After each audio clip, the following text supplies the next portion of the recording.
All right, sports fans, how's everybody out there doing?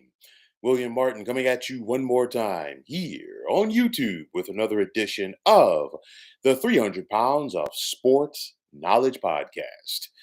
The latest edition of the NBA's All Star game did nothing to change the notion that the players simply don't care about it.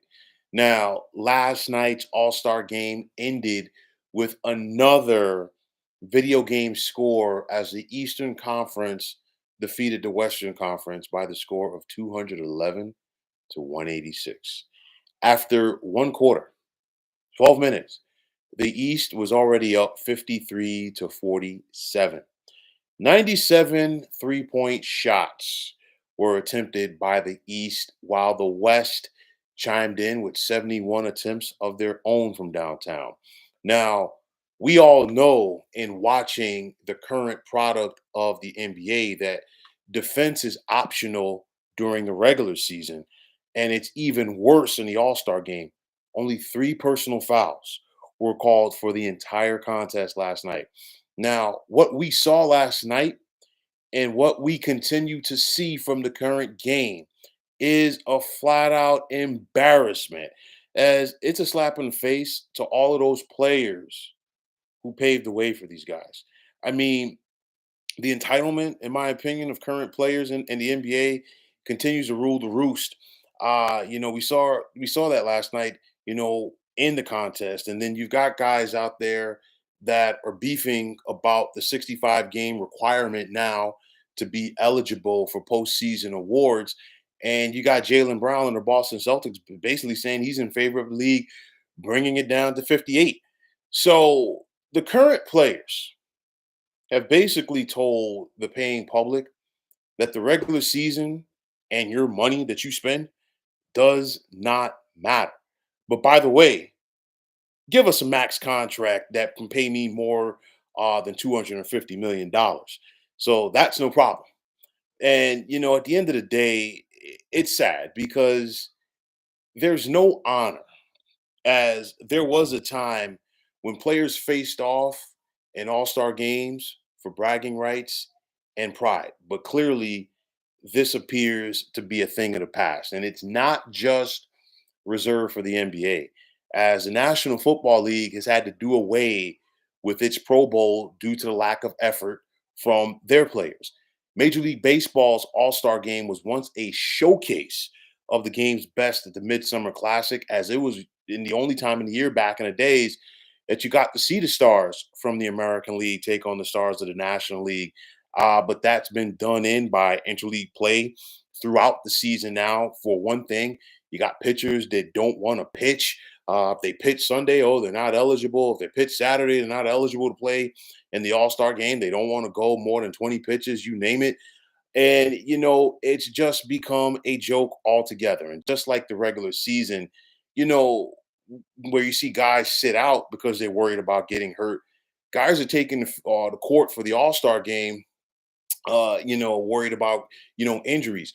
My thing is this: you don't see it like these guys, when it comes to the Drew League or playing, in any other pro-am tournament during the summer. You don't see these guys worried about not getting hurt then. Okay. How about, you give that effort for the teams that are actually, paying your contracts? That's my opinion on it. Now, even with that said, regardless of the sport, how many all-star games have we seen where guys actually got injured in? It's happened a couple of times, yes. You think about it back, I want to say it was 1970, the infamous collision at Riverfront Stadium in the All Star game between Pete Rose and Ray Fosse. And of course, Ray Fosse was never the same after that. And of course, if you ever watched Pete Rose play, effort was his name of the game, regardless if it was an All Star game, spring training, World Series, Game 7. He gave the same type of effort each contest. We saw Drew Brees get injured, years ago in the NFL's Pro Bowl, but I'm sure it's happened at other times, but it's few and far between for that. And it's just unfortunate because I talked about the NBA, the NFL's Pro Bowl, the Pro Bowl games rather now are a joke because they're trying to find a way to replace the Pro Bowl. And, it's ridiculous. Okay. There's no other way to get around it. And the same can be said for the NBA's skills competition because this used to be a showcase of the game's best. And I say this because I'm old enough to remember when Dominique Wilkins, Dr. J, Michael Jordan, just to name a few, competed in the slam dunk contest, and they basically competed against each other. Now, the slam dunk contest has become a showcase for G League players and guys who are barely hanging on to a roster spot in the NBA. At least with the NHL skills competition, it features, for the most part, guys that are all stars. And the same could be said for Major League Baseball's home run derby because most of the guys competing are going to be playing the following night in the All Star game. Now, make no mistake about it. I feel bad for anybody that watched the All Star game last night in the NBA from start to finish. I feel bad for the people that actually went out there and paid tickets to watch that garbage. But there was still some very competitive sports on yesterday if anybody flipped around. Okay, you got the Premier League, over in Europe. The Stadium Series showdown yesterday at MetLife between the New York Rangers and New York Islanders was a thriller. College basketball, both men's and women's. And if anybody is out there not watching the ladies go out there and do their thing on the court, you're missing a great game as there are plenty of fundamentals there.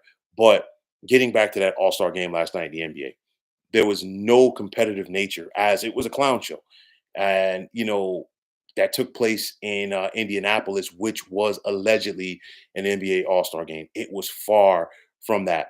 Now, NBA Commissioner Adam Silver clearly has his work cut out for him. I mean, he's tried to get ahead of tanking because he's trying to do things in the competitive spirit of the league, but he's got to do something to maintain the integrity of the league. I mean, you figure you had to sit back and tell players, well, you know what?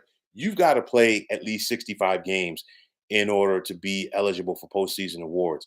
They're not even doing that, some of them, and they're already complaining about the money that they're possibly going to lose.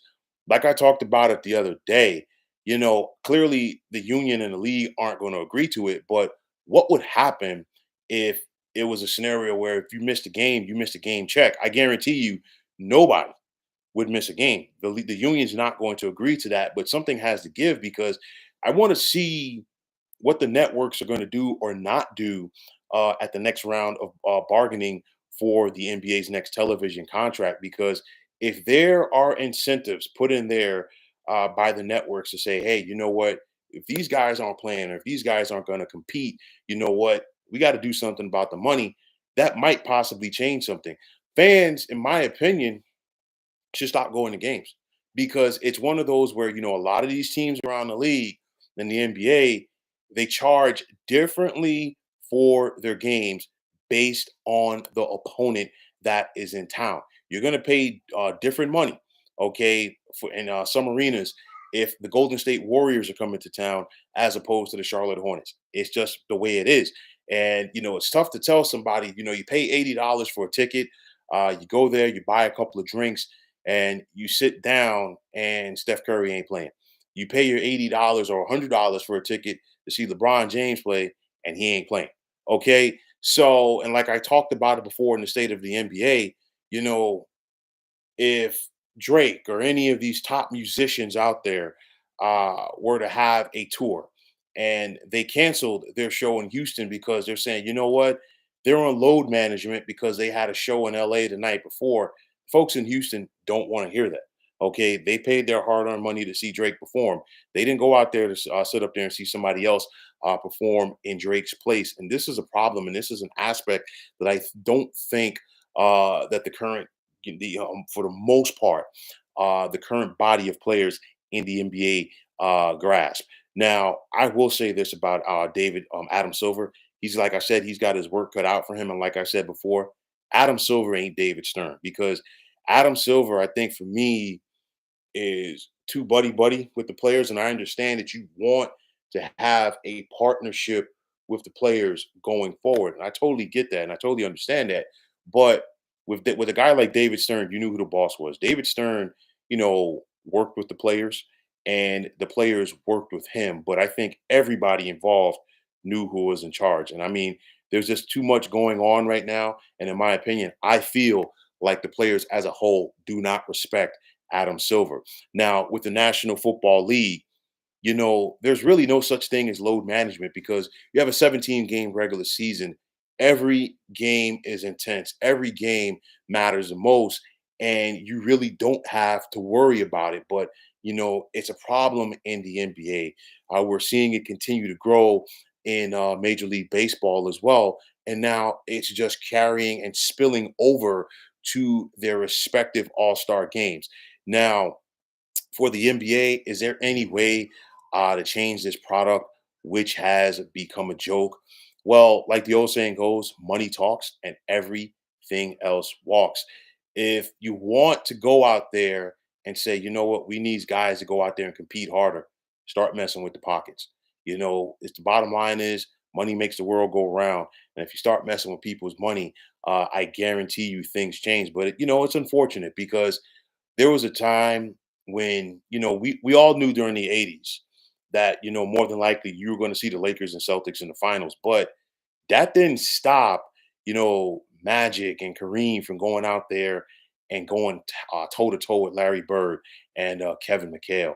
Isaiah Thomas wanted to prove that he was the best guard in the league. Michael Jordan was an up and coming guy. He wanted to show that he was a real deal. Dr. J, Moses Malone, so many others. And you can go back to a different era when some people wanted to call them plumbers. But for the Bill Russells of the world, the Wilt Chamberlains, the Bob Cousy's, these guys went out there and competed. And again, like I said before, what we saw last night was an embarrassment. And if I'm a fan, I'm not paying any money going forward to watch that garbage that they put on last night. That's the name of the game. If folks stopped showing up and folks kept their wallets in their pockets, things would definitely have to change. But what we're seeing is a joke. It continues to be a joke. The players don't care.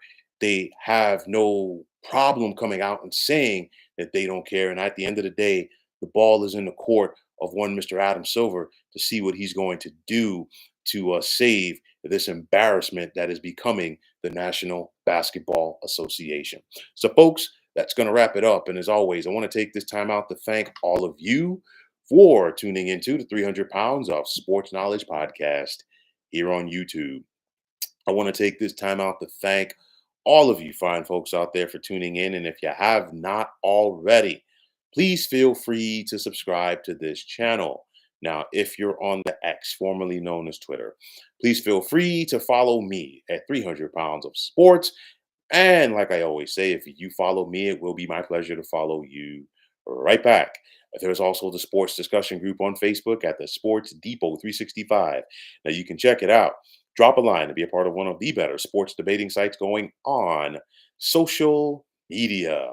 So once again, fine folks, my name is William Martin, and I am signing off. And I'm saying take care and have yourselves a wonderful day.